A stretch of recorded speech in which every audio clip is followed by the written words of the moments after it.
Halo, Assalamualaikum warahmatullahi wabarakatuh. Balik lagi nih di channel yang selalu update info penting buat Bapak Ibu. Hari ini kita punya kabar baik yang pastinya udah ditunggu-tunggu banyak orang ya, khususnya buat Bapak Ibu yang sering bertanya-tanya soal bantuan sosial gitu. Ingat nggak sih, beberapa waktu lalu ada sekitar 1,3 juta bantuan sosial dari Kementerian Sosial atau Kemensos yang sempat gagal disalurkan gitu. Wah, jumlahnya banyak banget ya. Tapi ada kabar gembira nih, sebanyak 580 ribuan keluarga penerima manfaat atau KPM, di antaranya sekarang sudah mulai berhasil menerima bantuan mereka. Alhamdulillah. Ya, Bapak Ibu pasti pada penasaran kan, kenapa sih kok bisa gagal salur begitu dan gimana akhirnya bisa beres gitu ya. Tenang, kita akan bahas tuntas. Kenapa bisa gagal salur? Jadi ini dia beberapa penyebabnya ya.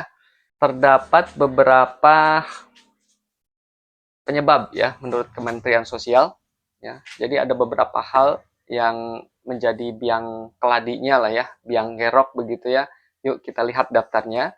Yang pertama, terdapat rekening pasif.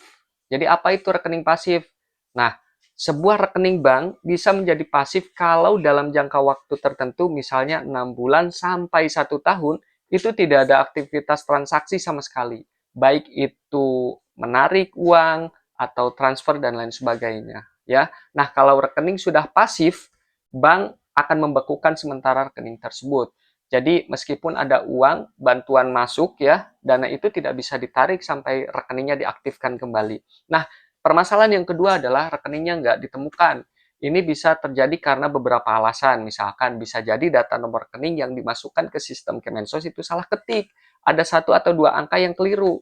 Atau kemungkinan lain nama KPM tercatat sebagai penerima bansos, tapi sebenarnya KPM tersebut belum memiliki rekening bank yang terdaftar untuk bansos, sehingga bank tidak bisa menemukan data rekeningnya. Nah, persoalan yang ketiga adalah nama rekeningnya nggak sesuai. Ini detail, tapi sangat penting.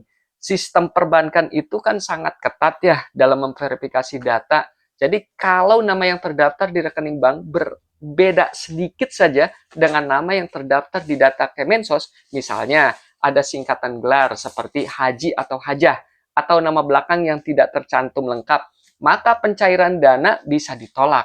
Contohnya, di data Kemensos namanya Budi Santoso, tapi di rekening bank tertulis Haji Budi S atau Budi Santoso alias Joni. Nah, perbedaan kecil ini bisa dianggap tidak valid oleh sistem. Ya. Keempat, kartu belum terbit atau nggak aktif. Ini berlaku terutama bagi para penerima yang menggunakan kartu keluarga sejahtera atau KKS. Ya, kartu ini sebenarnya adalah kartu debit yang berfungsi seperti ATM. Masalahnya bisa jadi kartunya memang belum selesai dicetak oleh pihak bank atau sudah dicetak tapi belum diaktifasi oleh KPM atau petugas bank sehingga belum bisa digunakan atau bahkan nomor kartunya salah input ke dalam sistem jadi kartunya tidak terhubung dengan data penerima yang benar. Nah, kira-kira begitu masalahnya Bapak Ibu. Pantas saja bantuan jadi ketahan kan. Adapun solusi dari Kementerian Sosial dan bank-bank himbara ya, seperti ini Bapak Ibu, Kemensos tentu nggak tinggal diam ya dengan situasi seperti itu. Mereka langsung gercep berkoordinasi dengan himbara ya atau himpunan bank milik negara. Itu loh bank-bank pemerintah seperti Bank Mandiri, BRI, BNI, BTN untuk mengatasi masalah tersebut. Walaupun kata Pak Gus, ya Pak Gus Ipul, pencetakan kartu butuh waktu yang nggak sebentar, alias cukup lama. Tapi koordinasinya tentu saja telah membuahkan hasil loh Bapak Ibu, gitu ya. Ada beberapa langkah yang sudah dan sedang dilakukan oleh Kementerian Sosial dengan Himbara. Pertama, bank mengkonfirmasi nomor kartu yang aktif. Jadi pihak bank akan melakukan pengecekan ulang dan memastikan bahwa kartu bansos yang dimiliki oleh KPM itu benar-benar aktif dan siap digunakan untuk transaksi gitu. Nah, yang kedua, bank menjelaskan alasan rekening tidak ditemukan. Jika ada kasus rekening tidak ditemukan, maka pihak bank akan memberikan informasi detail dan alasan yang jelas mengapa rekening tersebut tidak terdaftar atau tidak bisa diakses. Nah, itu juga membantu Kemensos untuk melacak akar permasalahannya.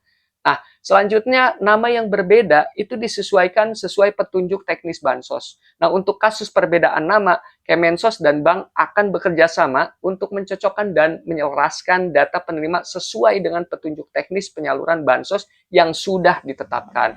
Hal itu tentu penting agar nama di rekening bank sesuai dengan nama di data Kemensos, matching gitu ya. Nah, selanjutnya rekening baru itu diproses untuk KPM yang memenuhi syarat. Bagi KPM yang belum memiliki rekening atau rekening lama, mereka memang sudah tidak bisa digunakan lagi dan memenuhi syarat, pihak bank akan memproses pembuatan rekening bank yang baru khusus untuk penyaluran bansos tersebut, gitu ya. Nah, selanjutnya Kemensos melengkapi data alamat dusun, RT, RW untuk didistribusikan kartunya. Ini adalah langkah penting ya yang diambil untuk memastikan kartu bansos atau buku tabungan bisa sampai ke tangan penerima yang tepat. Nah, Kemensos memastikan data alamat penerima termasuk dusun, RT, RW sudah lengkap dan akurat agar tidak ada lagi kasus kartu yang salah kirim.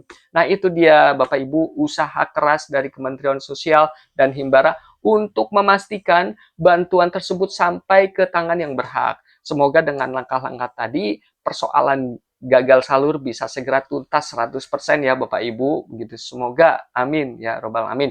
Gimana menurut Bapak Ibu? Punya pengalaman atau pertanyaan seputar bansos? Jangan ragu, tulis di kolom komentar di bawah ya. Jangan lupa like, share, dan subscribe channel ini biar Bapak Ibu tidak ketinggalan ya info-info penting lainnya. Sampai jumpa di video berikutnya. Salam. Wassalamualaikum warahmatullahi wabarakatuh.